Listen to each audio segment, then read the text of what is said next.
খাবার এবং পানির বোতল কিছুটাই নেওয়া যাবে না। আমি তোমাদের প্রধানমন্ত্রী হিসেবে কথা বলছি না, আমি তোমাদের জাতির পিতা হিসেবে আদেশ দিচ্ছি।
গান, সৈনিক জীবন, কবিতা, গান।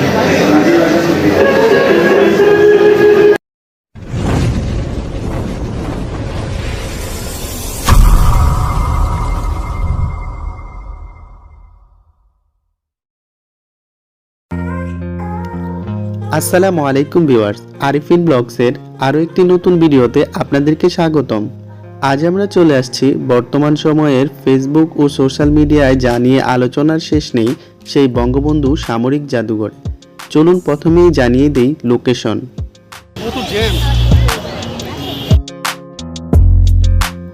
বঙ্গবন্ধু মিলিটারি মিউজিয়াম বিজয় সরণিতে অবস্থিত। বঙ্গবন্ধু নব থিয়েটারের ঠিক পাশেই মিউজিয়ামটি। জাদুঘরের প্রবেশ মূল্য নির্ধারণ করা হয়েছে পার পার্সন 50 টাকা। লাইনে দাঁড়িয়ে টিকিট স্ক্যান করে ঢুকে পড়ুন বিশাল এই মিউজিয়ামে।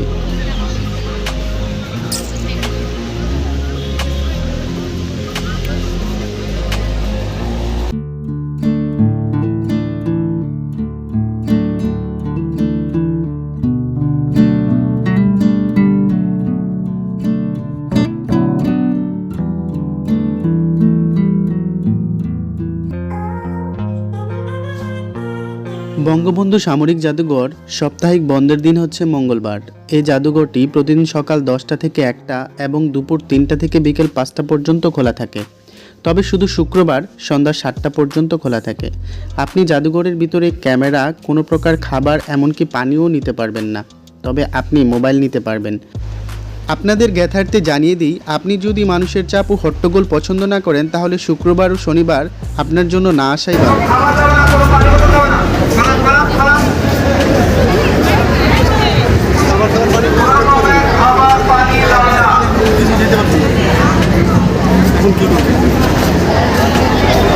খাবার এবং পানির বোতল কিছুটাই নেওয়া যাবে না। 6 জানুয়ারি 2022-এ বঙ্গবন্ধু সামরিক জাদুঘর ওপেন হয়েছে। যদিও শুরুর দিকে জাদুঘর প্রবেশ মূল্য 20 টাকা ছিল, যা পরে বাড়িয়ে করা হয়েছে 50 টাকা।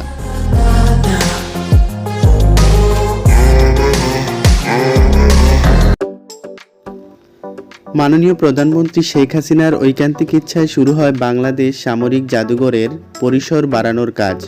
বিজয় সরণির পুরনো জাদুঘরের স্থানেই 10 একর জায়গা জুড়ে নির্মাণ করা হয় বাংলাদেশের সর্ববৃহৎ এবং ইন্টারেক্টিভ জাদুঘর। তোমাদের প্রধানমন্ত্রী হিসেবে কথা বলছি না, আমি তোমাদের জাতির পিতা হিসেবে আদেশ দিচ্ছি। বঙ্গবন্ধুর উদাত্ত আহ্বানে শূন্য থেকে জন্ম নেওয়া যে সশস্ত্র বাহিনী, সেই বাহিনীর ইতিহাস ও ঐতিহ্য প্রদর্শনের জন্য নির্মিত এই জাদুঘরটির নাম দেওয়া হয়েছে বঙ্গবন্ধু সামরিক জাদুঘর।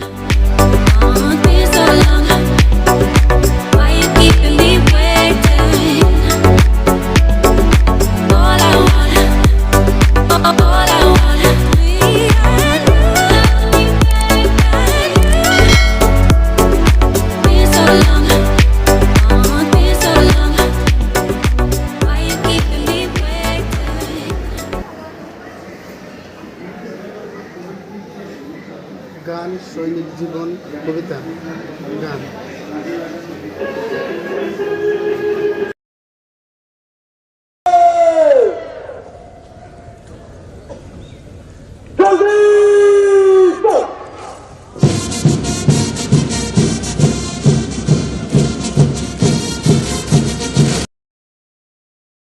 মুজিবুর রহমান।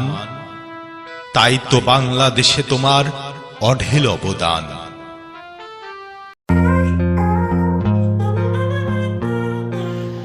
এখানে আসলে দেখতে পাবেন পলাশী যুদ্ধের নানা সরঞ্জাম। এই কামানটি তৎকালীন পলাশীর যুদ্ধে ব্যবহৃত হয়েছিল।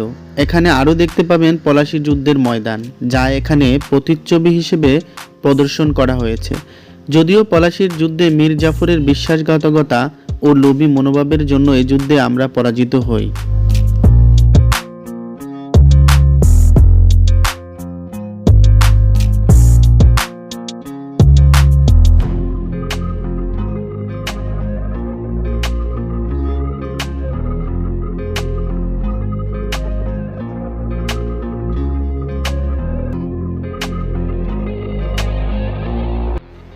আরও দেখতে পাবেন 1857 সালের সিপাহী বিদ্রোহের পটভূমি।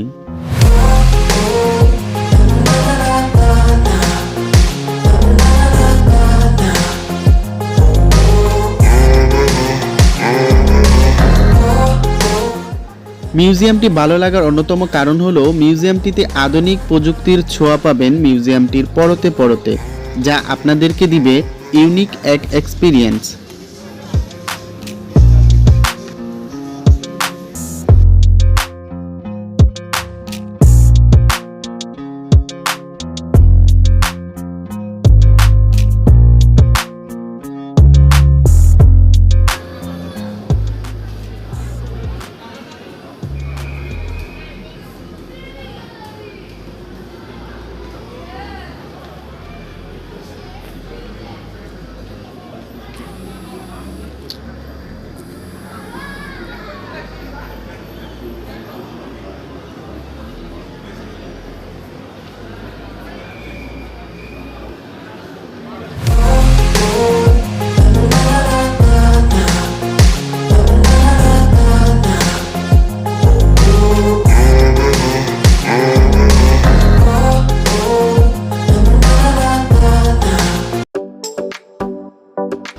সালের ভাষা আন্দোলন থেকে শুরু করে 71 সালের স্বাধীনতা পর্যন্ত ইতিহাসের বর্ণনা পাবেন এখানে। খুব সুন্দরভাবে টাইমলাইন অনুযায়ী প্রতিটি ইনসিডেন্ট সাজানো আছে এই গ্যালারিতে।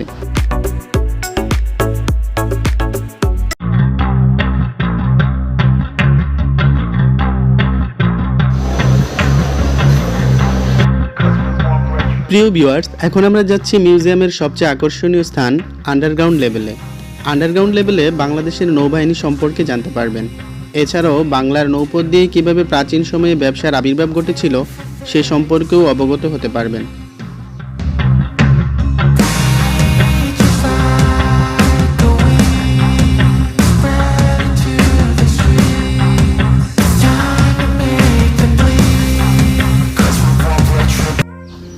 সময়ের পরিবর্তনে বাংলার নৌযানের পরিবর্তনও লক্ষ্য করতে পারবেন, যা আপনাদের প্রাচীন বাংলার নৌযান সম্পর্কে সুস্পষ্ট ধারণা দিতে সক্ষম।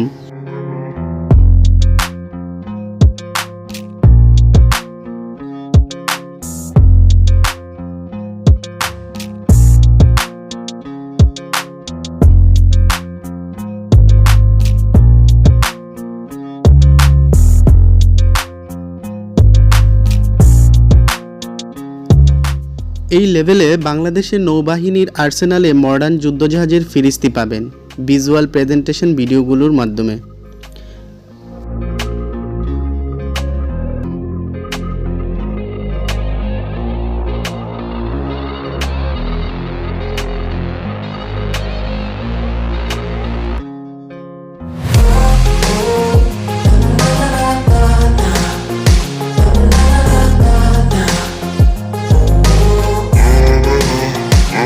এই ফ্লোরের মেইন অ্যাট্রাকশন হচ্ছে 180 ডিগ্রি ভার্চুয়াল রিয়ালিটি শো। চলুন কিছুক্ষণের জন্য হারিয়ে যাই ভার্চুয়াল রিয়ালিটির মাঝে।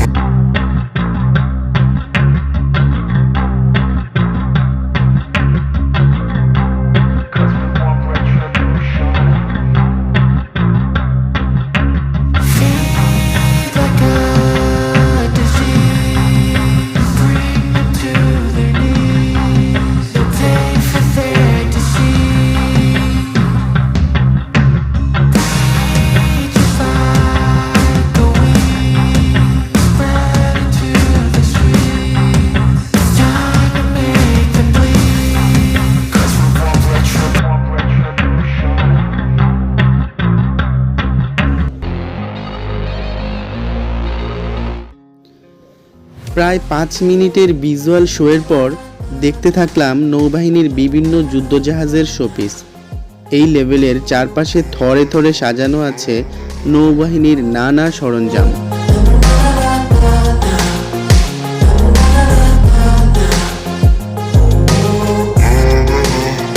এই মিউজিয়ামটিতে আপনারা আরও দেখতে পাবেন বাংলাদেশের প্রথম পতাকা, ফ্লাইট মিশনের তথ্য ও বিমান বাহিনীর পূর্ণাঙ্গ তথ্য ও ইতিহাস।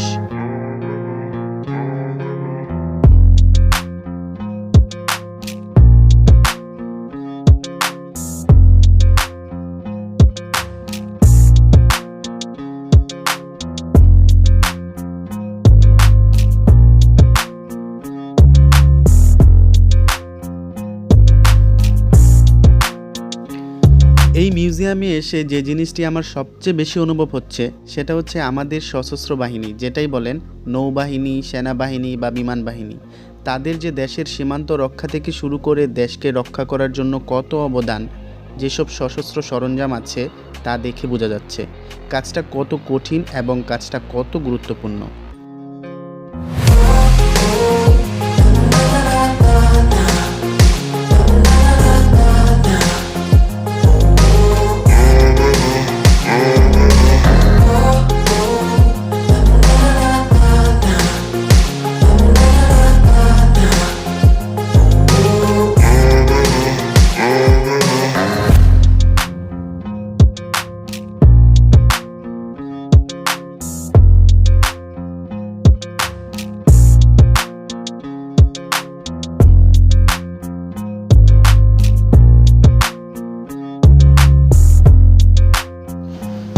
প্রিয় ভিউয়ার্স, যদিও সময় স্বল্পতার কারণে সম্পূর্ণ মিউজিয়ামটি আপনাদের ঘুরে দেখাতে পারিনি, সম্পূর্ণ মিউজিয়ামটি আপনাদের কেমন লাগলো ও আপনাদের মতামত প্রকাশের জন্য মিউজিয়াম কর্তৃপক্ষ রেখেছে তোষাখানা জাদুঘরের মন্তব্য বহি, যার মাধ্যমে আপনারা দিতে পারেন আপনাদের মন্তব্য। আর আপনি যদি আমার চ্যানেলে নতুন হয়ে থাকেন তাহলে এখনই সাবস্ক্রাইব করে ফেলুন। আর ভিডিওটি আপনাদের কেমন লাগলো অবশ্যই কমেন্টস বক্সে জানাবেন।